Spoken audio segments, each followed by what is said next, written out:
Laing lokal nga balikan tungod sa nagkalisod ang pagkuha sa paglukat sa RT-PCR test o kini mahal kung para sa mga locally stranded individual kon LSI nga kinsa mouli sa probinsya sa Negros Oriental.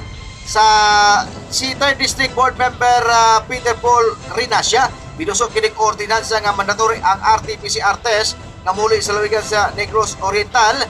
Gani pipila ka mga sesyon aprobado na kini sa ang panlalawigan. Gibutyag usab ni 2nd District Board Member Islao Albiola nga walay bayad ang RT-PCR tungod usab kini gitubag sa LGU o probinsya ang bayad ni ini. Ani ang pabayag ni Board Member Islao Albiola. RT-PCR sa atong mga LSI kung katong returning overseas Filipinos.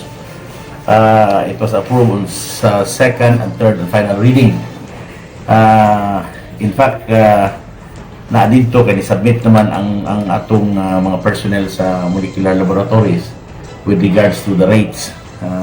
Ang rates nga gisubmit nila 2007, and then dito na uyunan po sa tanan na ang sharing, especially kito mga indigents, ang sharing sa LGUs 50% sa province, 50% po sa concerned LGUs.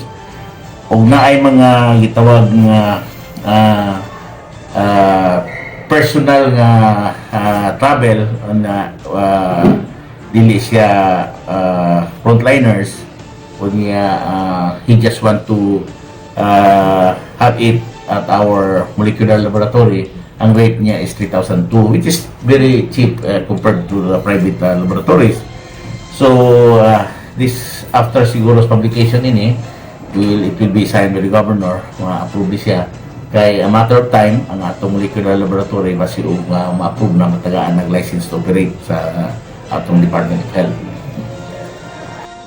Second District Board Member Islao Albiola, eksklusibong nahidnap.